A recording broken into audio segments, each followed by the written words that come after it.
Hello, everybody, and welcome to Explained in English. My name's Kai, and today I'm going to explain the song No Surprises by Radiohead.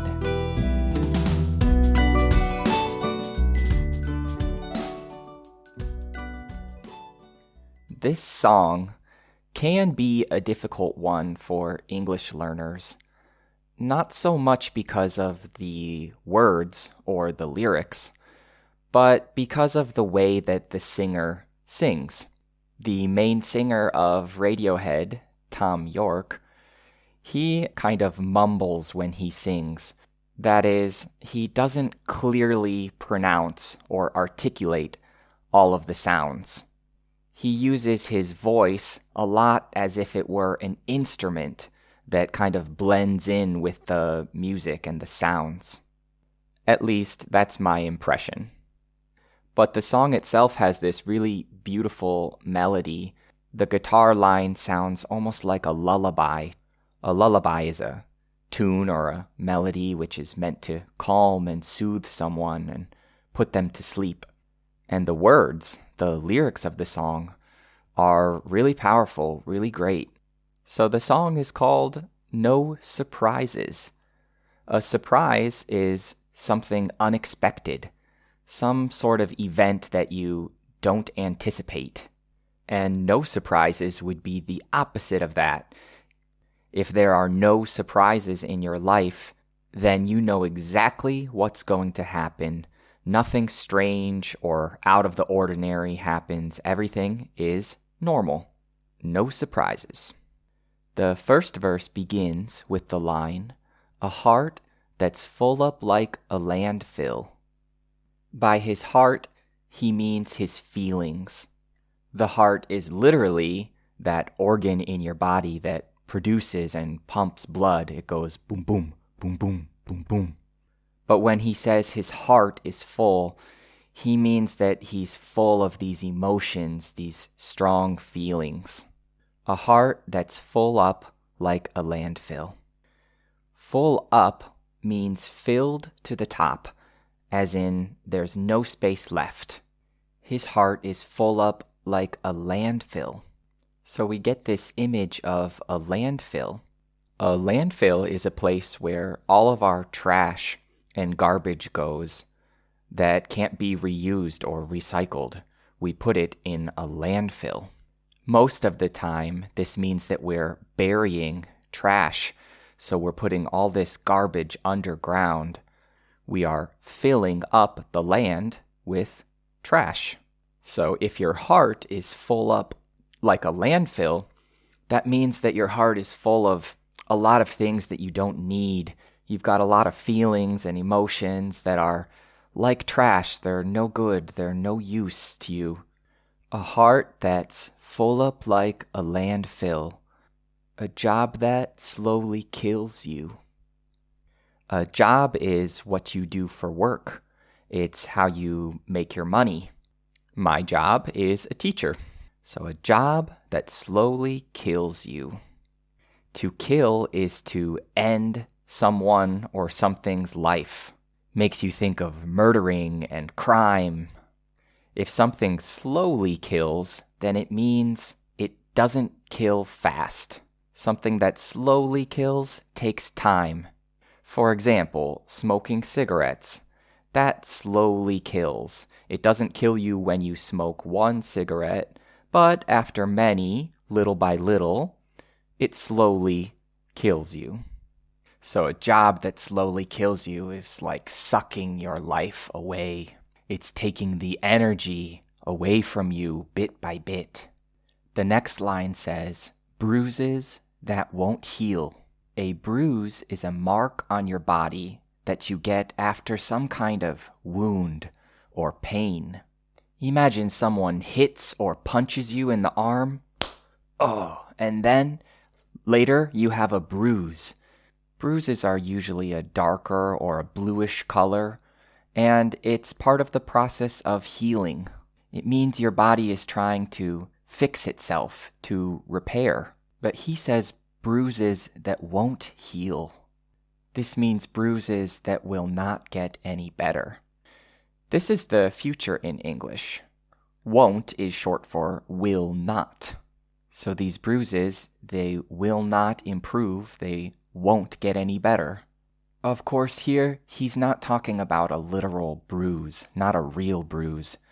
He means the pain in life in general. All the hurt that he's experienced, it just doesn't seem to get better. It doesn't seem to go away. Next, he says, you look so tired, unhappy. If you look tired, that means that you look sleepy or worn out. People who look tired don't have any energy. They need to rest and sleep. And unhappy, of course, means not content, not in a good mood. Another way to say unhappy is sad. You look so tired, unhappy. Bring down the government.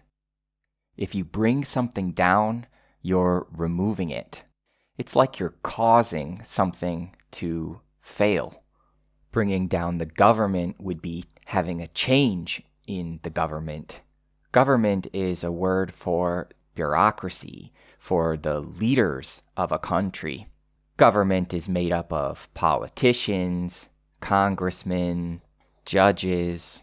Basically, anyone who works in the public sector is part of the government. So bring down the government.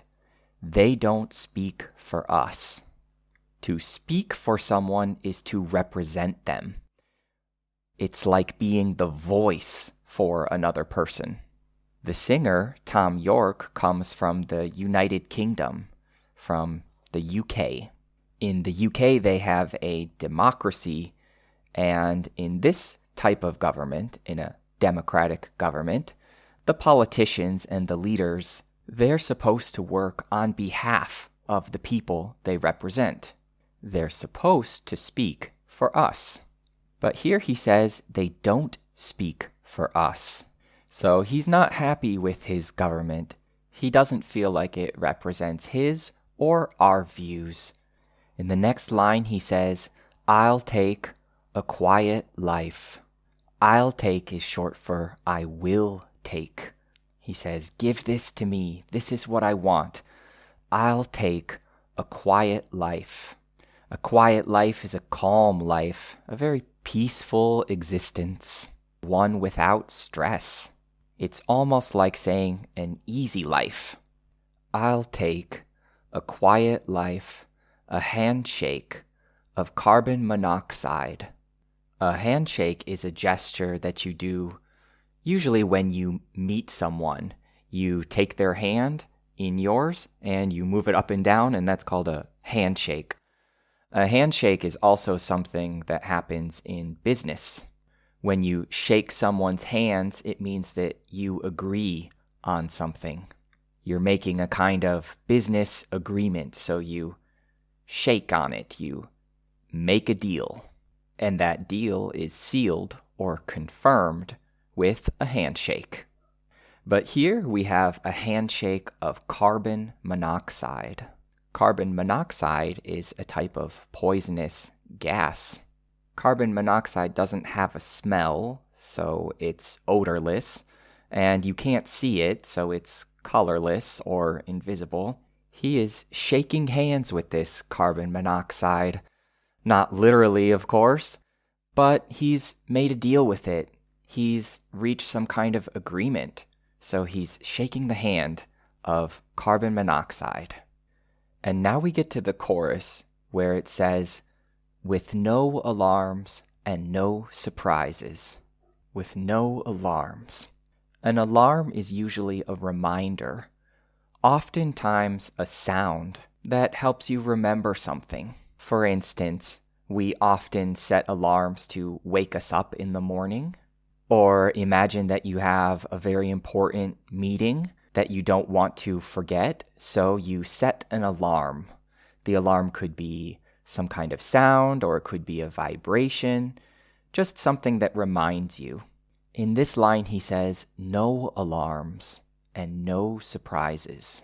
So he doesn't want any alarms. He doesn't want anything waking him up or stopping him or reminding him to do things.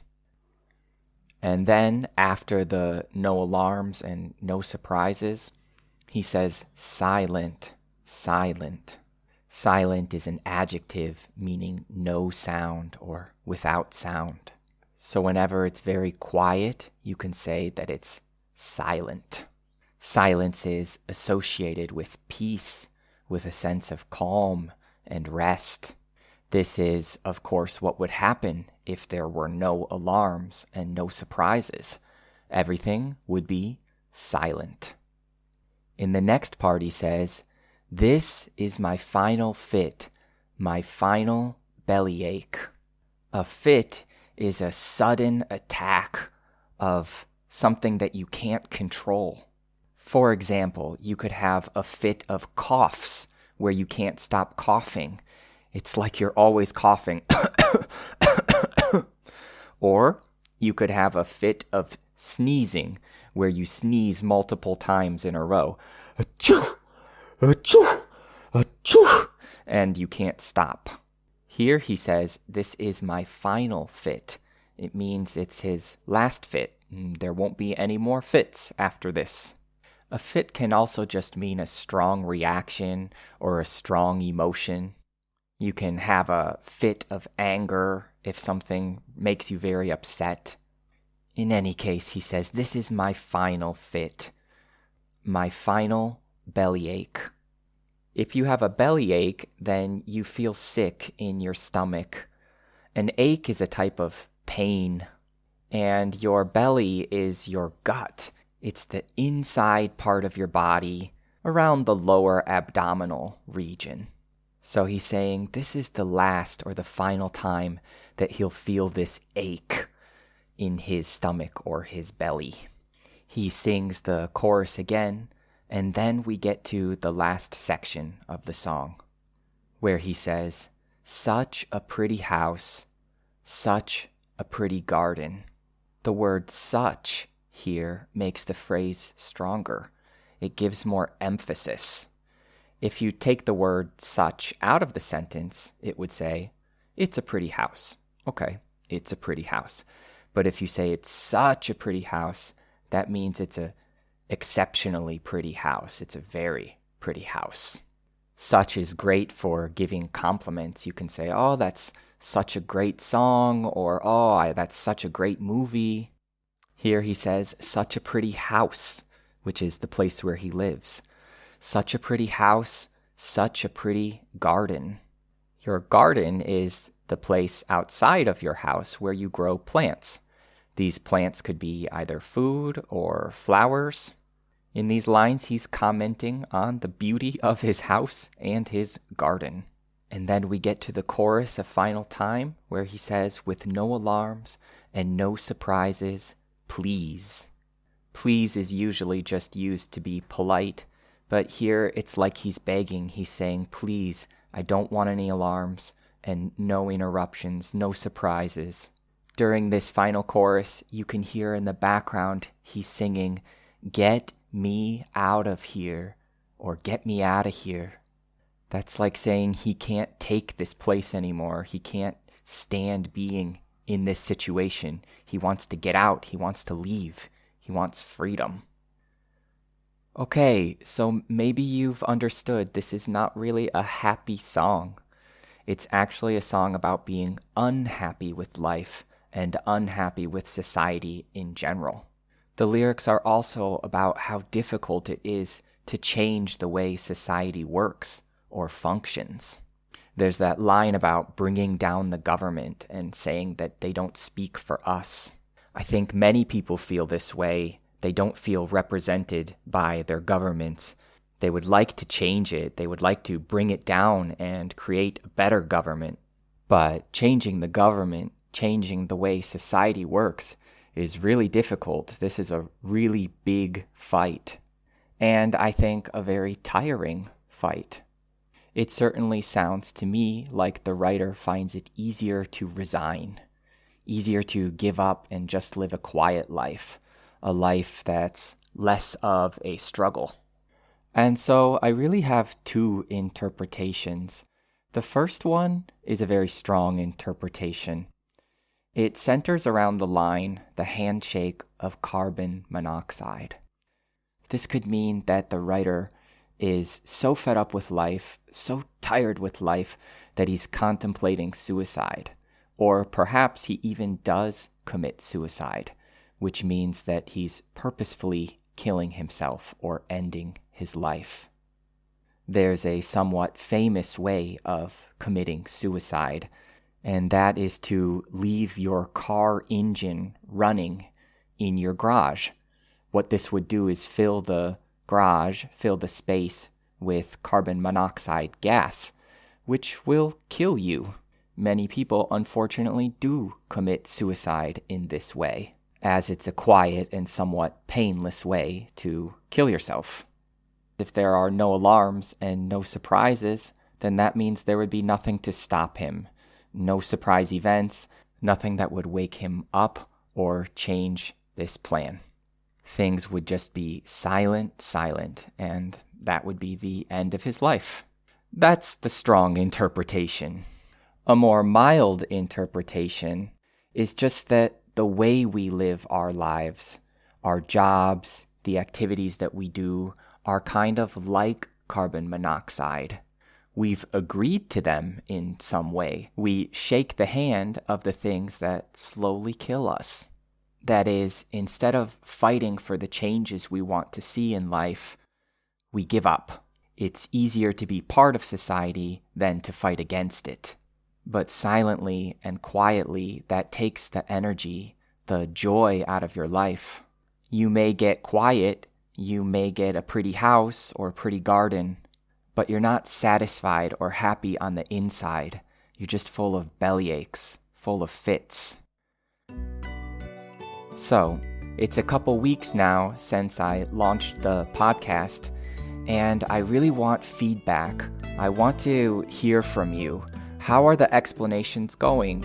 Is the length okay? Are they too long? Are you guys more interested in classic songs, or would you like to hear some newer songs explained? If you could take a minute to write me or leave me a comment, I would really appreciate it. My email address is info, that's INFO, at explainedenglish.com, or you can go to explainedenglish.com and write me using the contact form at the bottom of the page. So share this with your friends and family, and please let me know what I can do to improve. Thanks for listening, everyone, and I'll see you in the next explanation. Bye-bye.